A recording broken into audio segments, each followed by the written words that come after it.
You're watching FiOS 1 News. It's 5 o'clock. Tonight on FiOS 1 News Now, we are tracking Dorian as it makes its way toward Florida as a possible Category 4 hurricane. This is utility companies in our area deploy crews to the south to help. Plus, a former Mets player and manager of an independent league baseball team is arrested in an alleged domestic dispute. We are live with the details. Raccoons are causing a school switch. Now officials moving students out of one flea-infested building for the start of the school year. And a New York Jets player offers a very generous donation to the city of Newark amid its ongoing water crisis. The news starts now. FiOS 1 News Now. Good evening and welcome to FiOS 1 News Now. I'm Courtney Kane. And I'm Janine Rose, in tonight from Mike Gilliam. We'll get to all the day's top stories in a moment. First, though, we are tracking Hurricane Dorian. Yeah, here's a live look at the calm before the storm along the shore in Hollywood Beach, Florida, where the hurricane is expected to hit by Monday. Meteorologist Joe Chaffee over in the FiOS 1 News Weather Center tracking the hurricane every step of the way for us. Hey, Joe. Hey, Courtney, Janine, certainly for the weekend, Saturday and Sunday, not expecting anything to happen in Florida. It'll be pretty easy weather-wise. The hurricane is still a good solid 600 miles to the east-southeast of Palm Beach, Florida, and it's not moving there in any particular hurry. It's only moving at about 10 miles an hour or so, but we've noticed a well-defined eye has shown up today telling us that it has strengthened. Top winds are 115 miles an hour and moving on a west-northwest course. And you can see where Dorian is. It's actually a very small storm. The core of the storm is only about 100 or 125 miles wide from north to south. So those small storms can be very volatile. They can strengthen very quickly as they move on to the west. We're enjoying a nice evening, some high clouds, upper 70s on Long Island right now, middle and upper 80s and some warm spots over New Jersey. We'll have a complete look at the Labor Day holiday weekend forecast coming up. All right, thank you. Well, and as Joe just said, Hurricane Dorian is slowly moving over the Atlantic. Yeah, Dorian is expected to make landfall in Florida early next week as a possible Category 4 hurricane. Reporter Megan Tevrizian is in Daytona Beach, Florida for us with the latest. The entire state of Florida in a holding pattern, watching closely to see where and when Hurricane Dorian will hit. If you're in an area that has flooded in past storms like Irma, you're almost assuredly to experience flooding. Understand that that could happen. Understand that you're likely to lose power and act accordingly. Florida's governor today working with FEMA to solve the state's fuel shortage. Half the gas stations in Miami empty. That way nobody won't get hurt.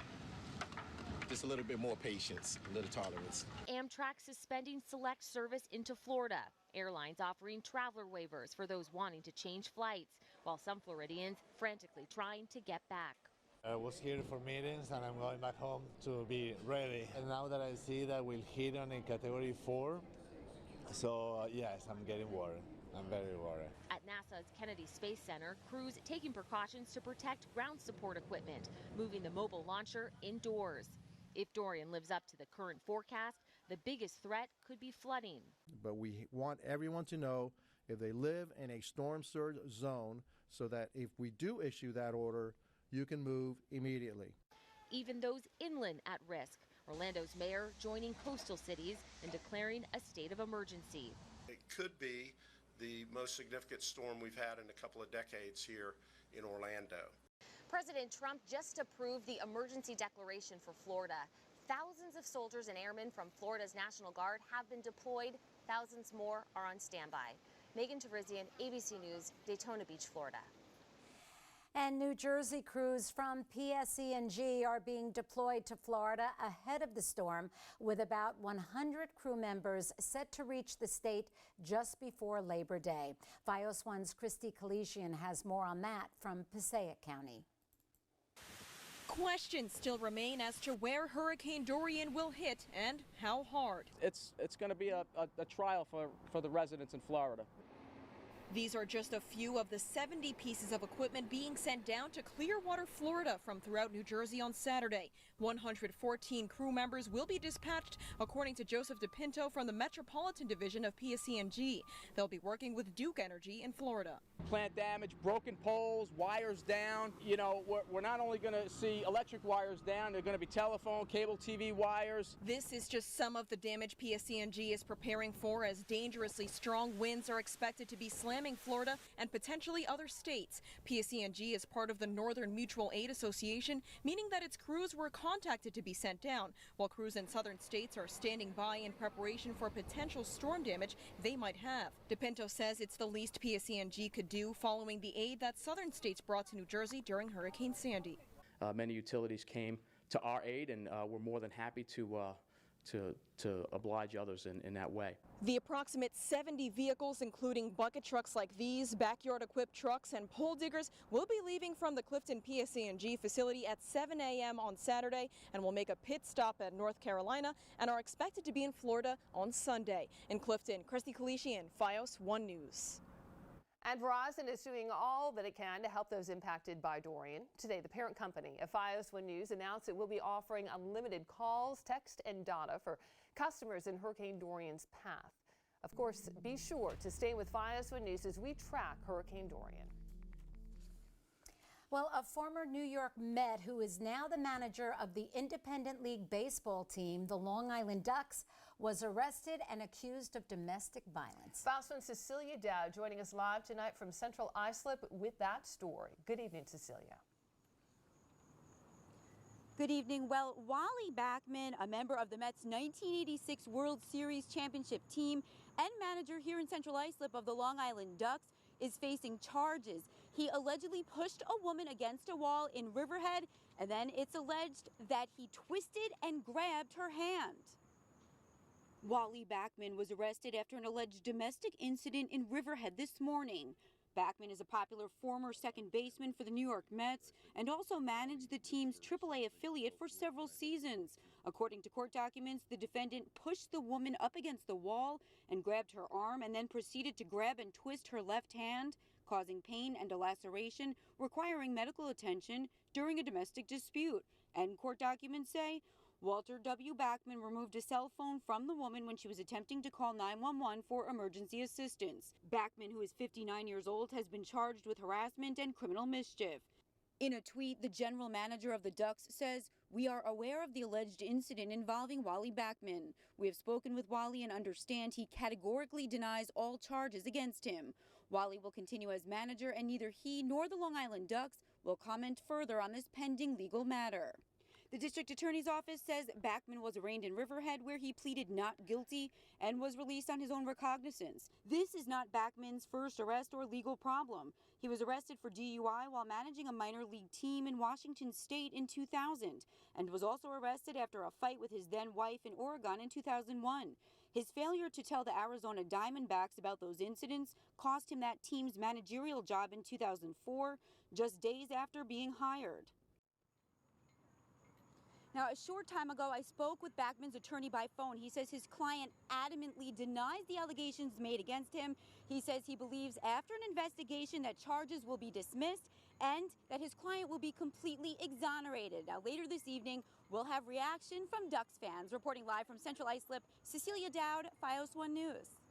All right, Cecilia, thank you. Well, as kids head back to school throughout our area, some students in Rockland County, they're going to have to start that school year somewhere else. Yeah, that's because raccoons and fleas found their way into their school building, the Havistraw Elementary School. FiOS 1's Diane Caruso live tonight with more on that for us. Diane.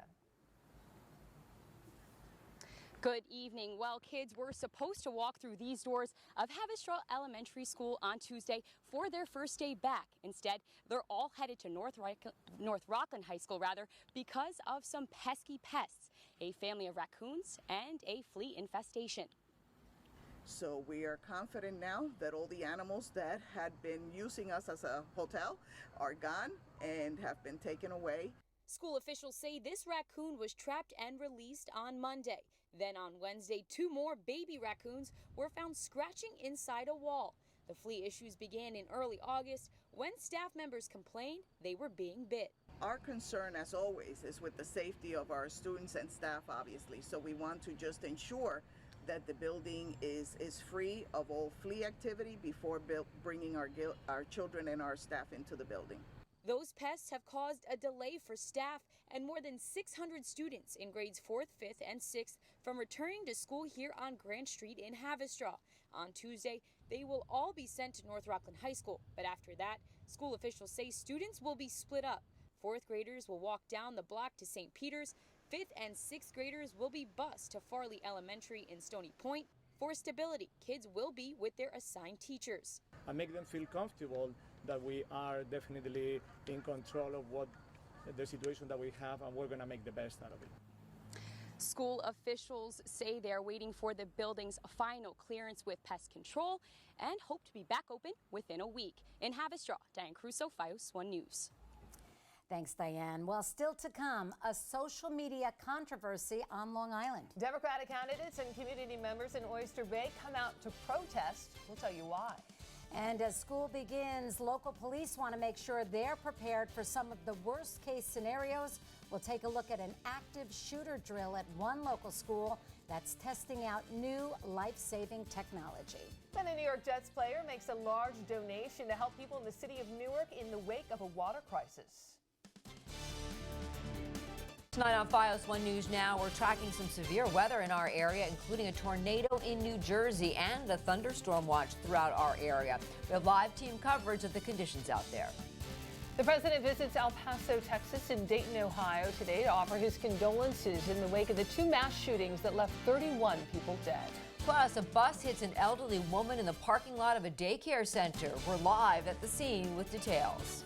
And an 18-year-old is sentenced to several years behind bars for the deadly stabbing of her high school classmate. FiOS 1 News Now.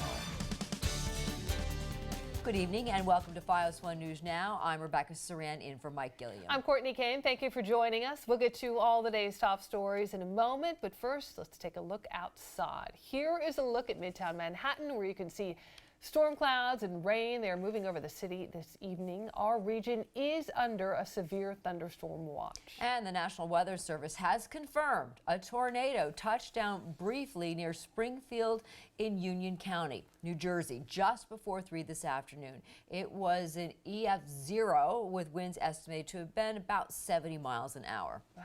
Quite the video. Meteorologist Joe Rayo in the FiOS 1 News Weather Center tonight tracking these storms, and it's not over just yet, Joe. No, it's not over by a long shot. In fact, we had that severe thunderstorm watch in effect for the entire tri-state area until 9 o'clock this evening for torrential downpours, damaging winds. We probably could also throw into the mix dangerous cloud-to-ground lightning and hail as well. These orange zones are where severe thunderstorm warnings are in effect for the next 15 or 30 minutes, and the red zones are for flash flood warnings as well because of those torrential downpours. What can you expect during the next several hours?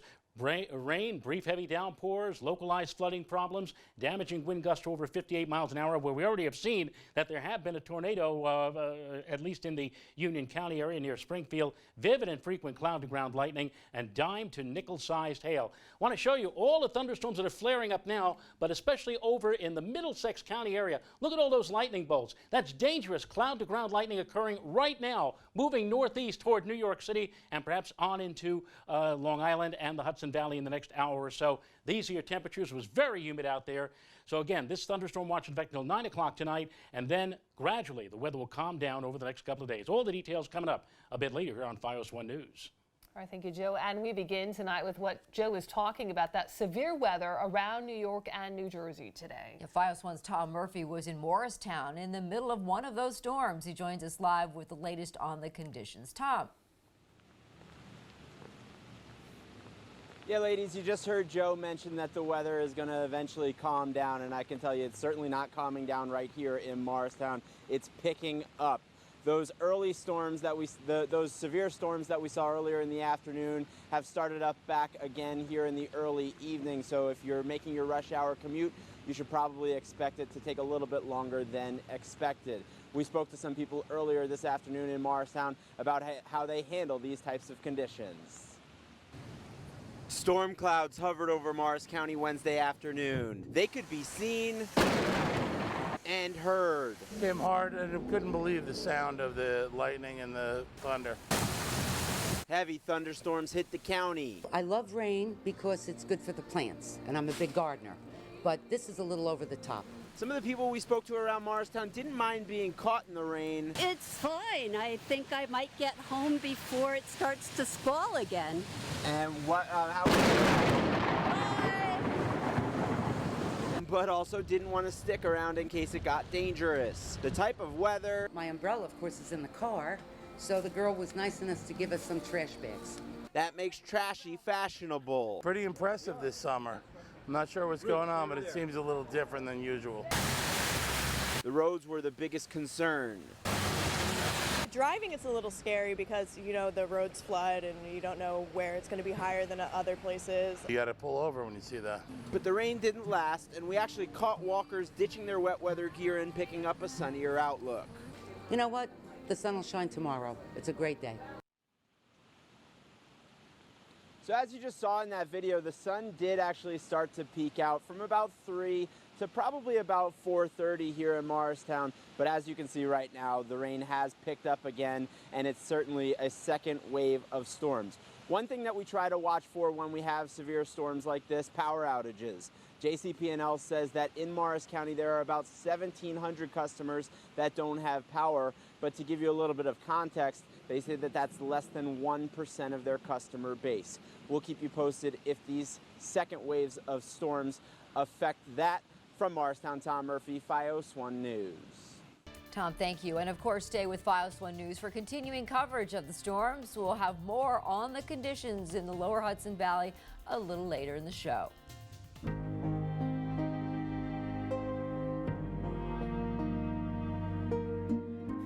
In other news today, President Trump visiting Dayton, Ohio and El Paso, Texas, the site of 2 mass shootings over the weekend. Now, the president arriving in El Paso about an hour ago with the First Lady.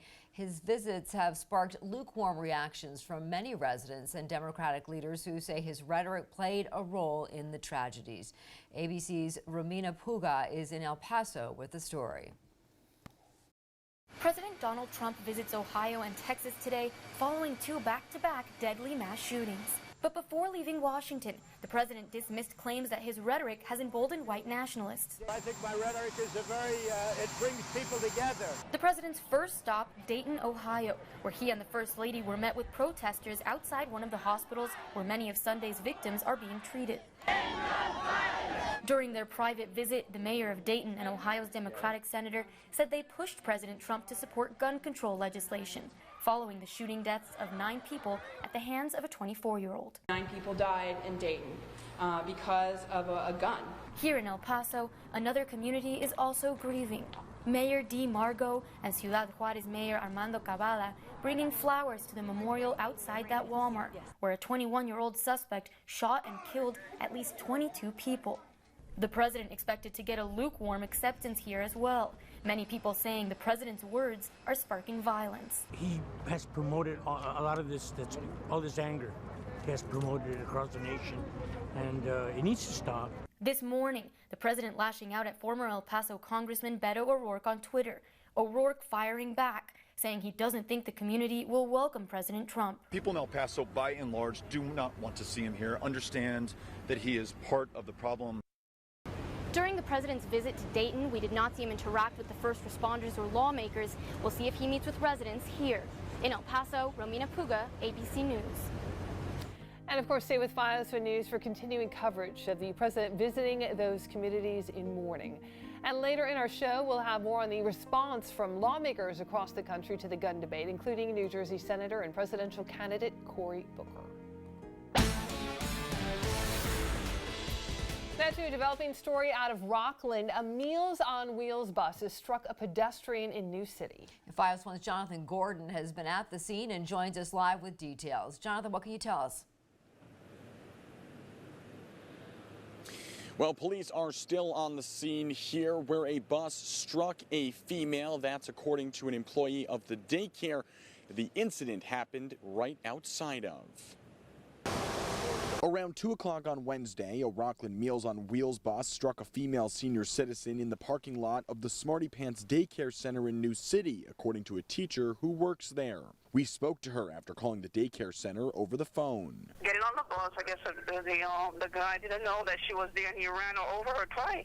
I'm so upset and I didn't even know this lady. Ramapo police and Rockland paramedics responded to the scene, but it's unclear the extent of the woman's injuries. Still, it provided a scary moment for people picking up their kids from the daycare's summer program. Your kids is inside, you don't know what happened. The daycare employee says the bus routinely picks up senior citizens in the daycare's parking lot, and the process usually goes off without incident. Shouldn't somebody out there be watching to see that they get on the bus safely? She adds the daycare was put into a lockdown, but none of the kids in the summer camp program were hurt or involved in the incident. Police did give the bus driver a field sobriety test, but it's unclear if alcohol played a role. One of the driver's family members declined to comment. Rockland Meals on Wheels has also not responded to our request for a comment at this time. Police still have this parking lot taped off as they are investigating and looking at this bus. They tell us this is still a very active investigation. For now, reporting live in New City, Jonathan Gordon, FiOS 1 News. Suffolk County Police are investigating a deadly shooting in Central Islip that left a 15-year-old boy dead. FiOS 1's Claire Kerr has the latest from the scene. That's right. Detectives say a 15-year-old boy was shot and killed outside this Hindu temple on Suffolk Ave early this morning. Now, it is important to note authorities tell us the shooting did not have anything to do with the temple itself. Detectives say 4 teenagers were in the woods near the temple when one was shot. Police were called here around 3:45 a.m. The victim, described as Hispanic, was pronounced dead at the scene. His name has not yet been released. No other injuries were reported. Authorities tell us they are investigating this as a possible gang-related incident. 2 of the kids then ran to the 7-Eleven and called 911. Patrol responded, secured the crime scene. Homicide investigators are on the scene now. It's early in the investigation. A portion of the westbound side of Suffolk Ave is closed while police continue to investigate. Detectives are asking anyone with information about this incident to call Suffolk County Crime Stoppers at 1-800-220-TIPS. Reporting from Central Islip, Claire Kerr, FiOS 1 News. And perhaps some closure today for the family of 16-year-old Valerie Schwab. Today, a judge sentenced her killer to 17 years in prison. FiOS 1's Allie Rosen was in the courtroom for that sentencing. Before Supreme Court Judge Barry Warhit sentenced Zena Brown, the court heard impact statements from Brittany Schwab, the victim's sister, with her father by her side. Both dressed in black and holding back tears, they shared with the court that the Schwab family is no stranger to loss. Brittany's only 2 siblings both died tragically at a young age. When I asked my father if he wanted me to say anything on his behalf today, he talked about the extraordinary amount of pain that you've caused our family. He talked about future pain, tons of it. Brittany's sister, 16-year-old Valerie Schwab, was killed on January 10, 2018. Prosecutors say Zena Brown, who frequently bullied Schwab, teamed up with a pack of friends, stalked Schwab for an hour that day until Schwab walked into Dunkin' Donuts on North Avenue, where Brown then stabbed her with a steak knife in the chest and back. My father watched his youngest child, my baby sister Valerie Schwab, succumb to knife wounds at Jacobi Hospital. Knife wounds that you inflicted after bullying and stalking my sister. According to her sister, Valerie was an honor student, a political activist, and an avid musician. The Schwab family hopes her death serves as a reminder that violence is not the answer. I hope that if anything, it can serve as a reminder for young people to find peaceful ways to resolve conflict. Zena Brown, dressed in all white, refused to comment before she was sentenced. 2 other New Rochelle high school students pleaded guilty in this case, admitting to stalking Schwab. They were sentenced earlier this year. Brown pled guilty to first-degree manslaughter back in May, admitting that she intended to seriously injure Valerie Schwab. Her sentence of 17 years in prison is what was agreed upon in her plea deal. There is no indication that Brown will appeal the judge's decision. In White Plains, Allie Rosen, FiOS 1 News. Nearly 30 priests accused of the sexual abuse of minors are being named. Coming up, we speak with the founder of a local nonprofit that assists victims of sexual abuse about the release of that list of clergy members. A man is arraigned in a hit-and-run accident that killed a beloved teacher. And a look at how a new law is extending health insurance coverage for women over a certain age in need of mammogram screenings. That and more as FiOS 1 News Now continues. FiOS 1 News Now. A chain reaction accident involving a dump truck, a fire truck, and an ambulance leaves several injured on Route 280 in New Jersey and causes massive delays. We're live at the scene with the details. And it is hot out there with a heat advisory in place for much of our area. We have live team coverage of how people are keeping cool. Plus, a massive data breach at Capital One leaves 100 million Americans vulnerable. And we're taking a look ahead of the second Democratic presidential debate, what we can expect from tonight's panel of candidates. FiOS 1 News Now.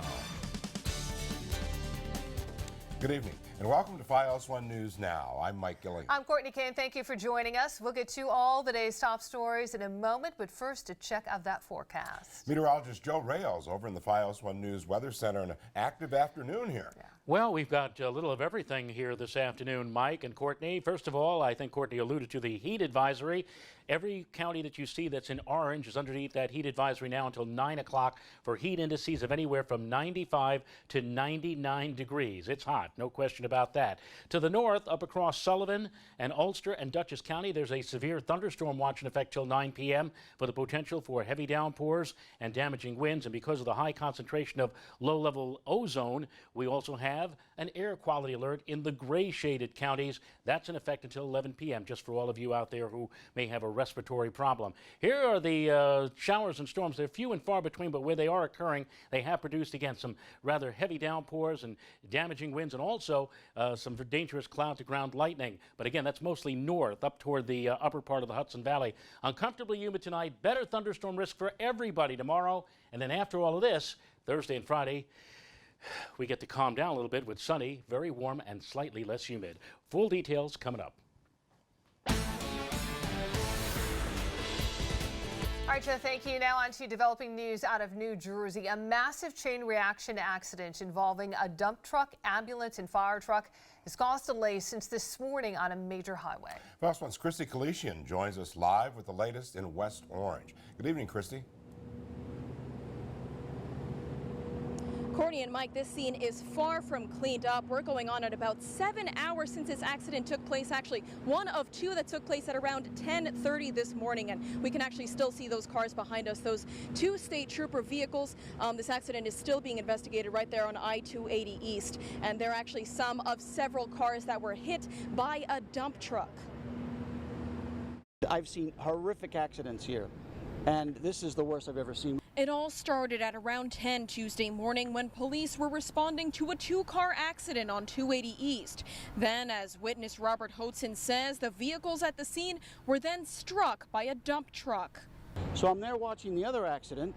The next thing you know, this dump truck comes barreling down 280 and then does what it did. The dump truck slammed into two state trooper cars, an ambulance, fire truck, and the cars involved in the earlier accident. After the impact, the turned over dump truck caught on fire. It caught fire. It was a vicious fire right after the dump truck turned over. But the West Orange Fire Department put that out very quickly.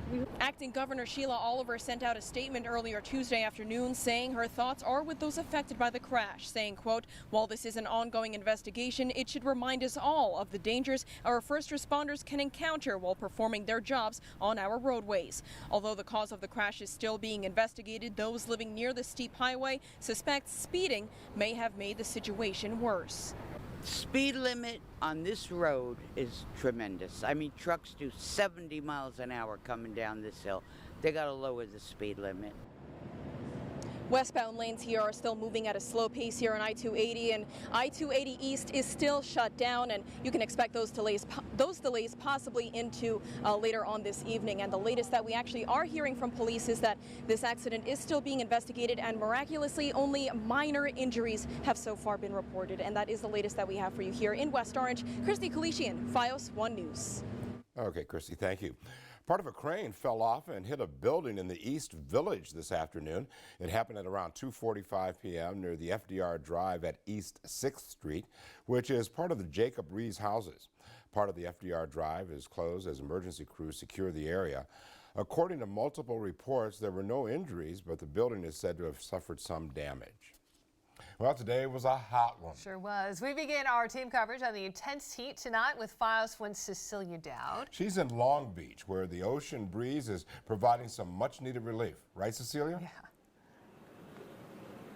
Well, that's right. Now, fresh air isn't always preferable when the air is hot and sticky. Still, most beachgoers here in Long Beach say they prefer it over being cooped up inside. Tuesday's heat, not a problem for most in Long Beach, where a nice ocean breeze made a hot day a bit more enjoyable. It's hot, good, beautiful, I love it. The weather's awesome. It's a beautiful day in Long Beach. The sun is shining, a nice little breeze. It's beautiful out. Toes in the sand, waves lapping the shore, and this seagull basking in the sun, all adding to this idyllic setting. A picture that perhaps belies that uncomfortable number on the thermometer. Long Beach, I'm telling you, there's nothing better than Long Beach. The boardwalk is fantastic. You have a beautiful view at the beach. I mean, you find food, drinks, anything you want. As for what's preferable, hot temperatures or chilly ones, the reviews are mixed. Please, let's keep it going. You know, even though it's hot, we always complain if it's too hot, if it's too cold, but I think this is the time of the year for you to enjoy. You can keep the winter. You can give me the heat any day. It's always nice to have weather like this, but I do enjoy the winter as long as it's not too cold. I actually love the winter. The winter's better than the summer for me. I enjoy the winter for many reasons. If it's cold, you dress up. And the summer's beautiful only when you're at the beach, when you're at work, really. You know, it's ridiculous. And exercising in this kind of weather is horrible. Despite the heat, there are plenty of people exercising, riding bikes, and walking here on the boardwalk. Summing up the heat, one beachgoer says it's manageable. Reporting live from Long Beach, Cecilia Dowd, FiOS 1 News. All right, stay cool. Thank you, Cecilia. And of course, be sure to stay with FiOS 1 News for more on this intense heat. We'll have further live team coverage a little later in the show. It is the largest security breach to ever hit a financial firm. Capital One has announced that a hacker gained access to the personal information of more than 100 million customers. Now a Seattle woman is being charged. That breach exposed credit scores, credit limits, balances, payment history, and contact information. No credit card numbers or logins were released, but about 140,000 social security numbers were compromised, as well as about 80,000 bank account numbers. The FBI has arrested Seattle software engineer Paige Thompson in connection with this breach. Capital One says it will notify customers whose information may have been breached. New York State Attorney General Letitia James reacting to the Capital One data breach, saying, quote, "My office will begin an immediate investigation into Capital One's breach and will work to ensure that New Yorkers who are victims of this breach are provided relief. We cannot allow hacks of this nature to become everyday occurrences." New York Governor Andrew Cuomo signed a new gun control legislation into law today. The new law now criminalizes the sale, transport, possession, and manufacturing of firearms that are undetectable by a metal detector. Among the guns this new legislation targets are 3D printed guns. New York State has already some of the strictest gun laws in the entire United States.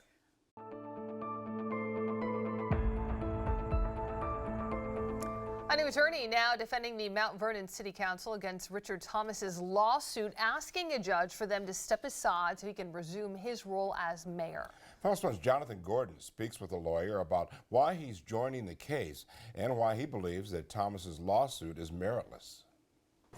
White Plains-based attorney Richard St. Paul is the latest legal advisor to get involved in Mount Vernon's mayoral stalemate. He's now representing the city council against Richard Thomas's latest lawsuit. The city council is trying to restore order to the city of Mount Vernon. And the way to restore order is by relieving the mayor of his obligations of being mayor. The battle over the city's top seat between Mayor Richard Thomas and acting Mayor Andre Wallace is now in its third week. Wallace assumed Thomas's position after the city council believed Thomas's guilty plea in his state corruption case vacated his office. Thomas's attorneys argue he can't be removed before his agreed upon September 30th resignation date. St. Paul is defending the city council's resolution, which stripped Thomas of his salary and benefits. The unintended consequences was that his guilty plea actually forfeited his office under the Chapter 25 of the city charter because of his conduct. The other issue is whether or not Thomas's crimes, which happened during his campaign, count as violating his oath of office, even though it was before he was officially sworn in. Regardless of when it happened,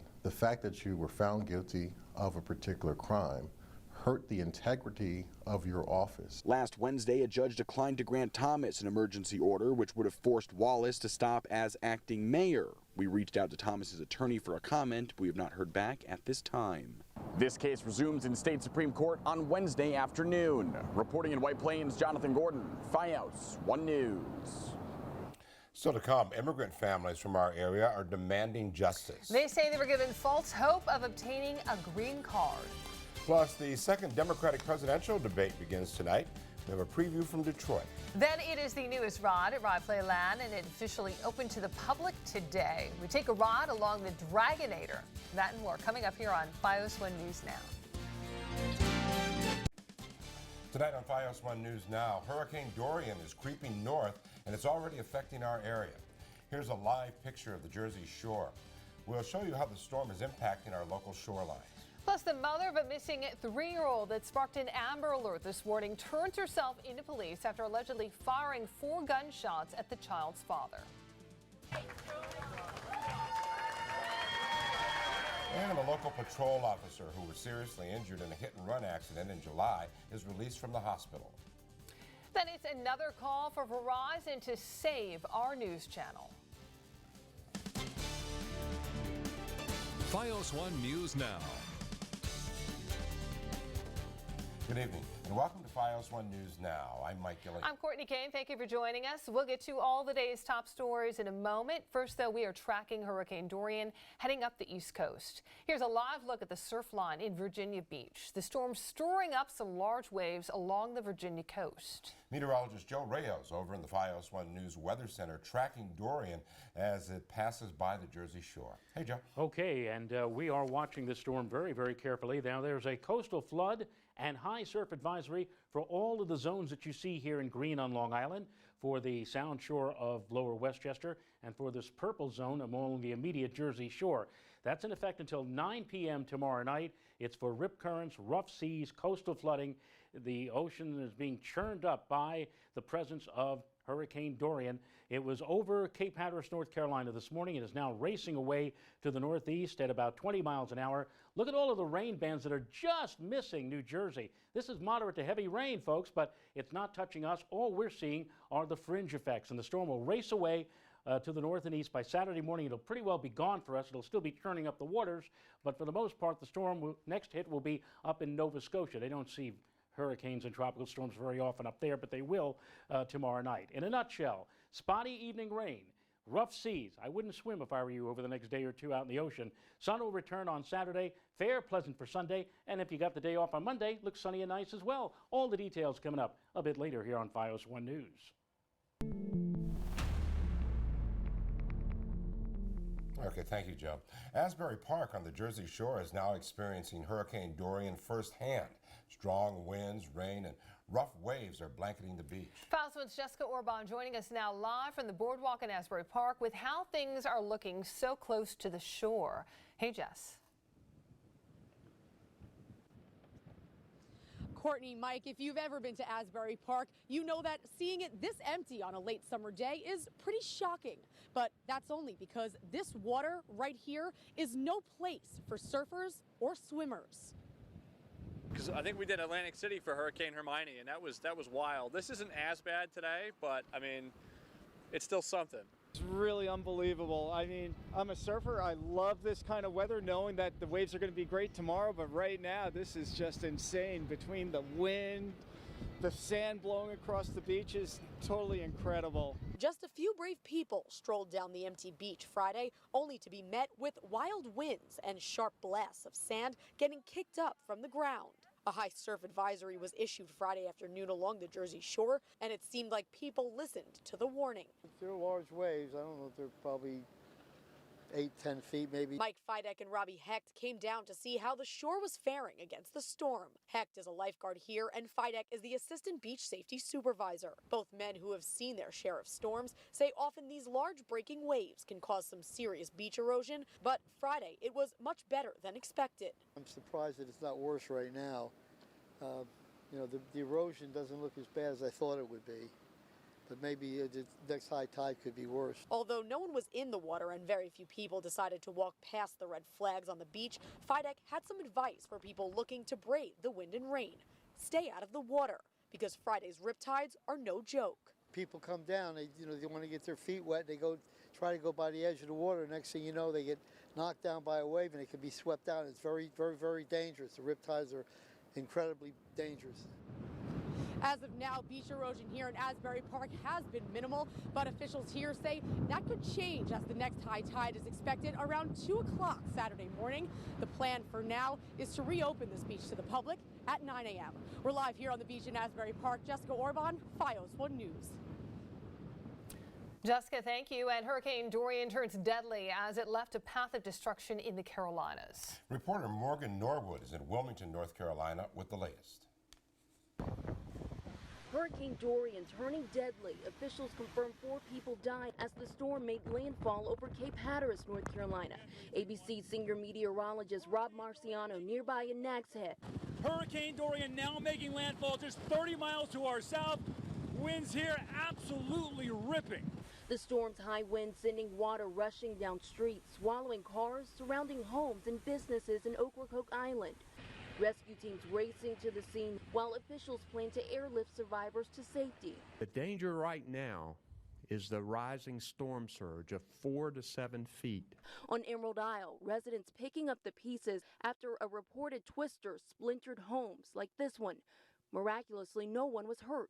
It was a deafening noise. You could hear the wind, but other than that, it wasn't like a freight train, and then it was gone. Meanwhile, in Charleston, cleanup begins.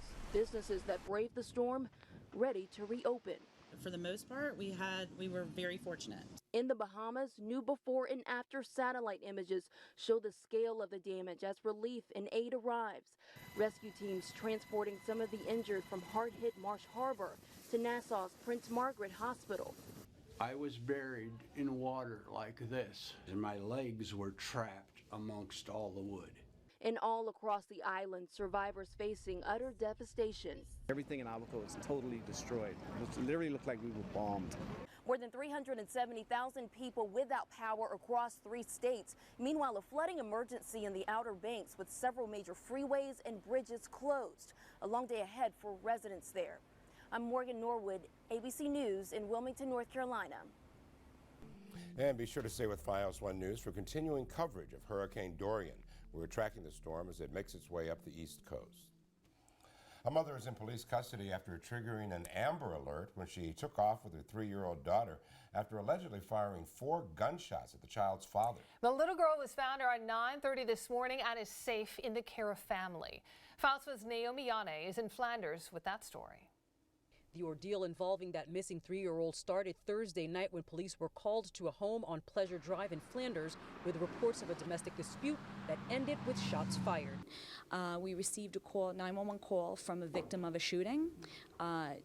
Patrol officers responded immediately, found the victim. The victim was alert and conscious, was able to tell police who had shot him multiple times. The man shot was 46-year-old Andrew Mitchell, the father of the 3-year-old girl. The shooter, police say, was the mother of the child, Pachita Tennant.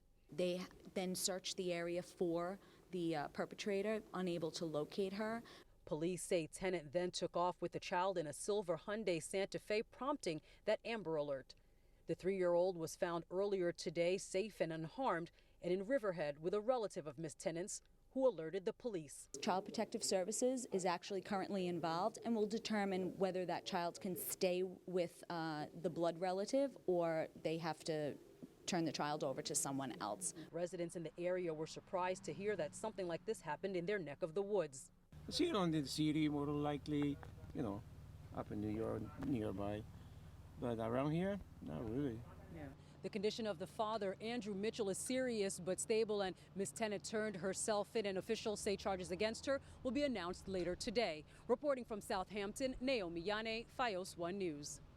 Well, a Mount Vernon man who was arrested last year following the death of his young child is now pleading guilty to manslaughter. Lloyd Scott admitted to beating his 2-year-old son to death before putting him to bed on April the 16th of last year when his wife, the boy's mother, was at work. When the mother arrived home, she found the child unresponsive. He was pronounced dead at the hospital. Police say Scott fled the scene and was later arrested the next evening. The medical examiner's office reported that the toddler died of blunt force trauma to his body and had several lacerations to his liver, pancreas, and intestines. Scott is scheduled to be sentenced December the 6th, and he is facing 21 years in prison and 5 years of supervised probation following his release. Still to come, a drunk driver charged in a New Year's Eve crash is sentenced today in court. How long he will spend in prison for severely injuring a police officer in that crash. Plus, a celebration for a highway patrol officer who was just released from the hospital after being injured in a hit-and-run crash that nearly cost him his life. Then it's a demand from parents as kids start the new school year. The message they want to send to Washington about common sense gun laws. That and more as Fios 1 News Now continues.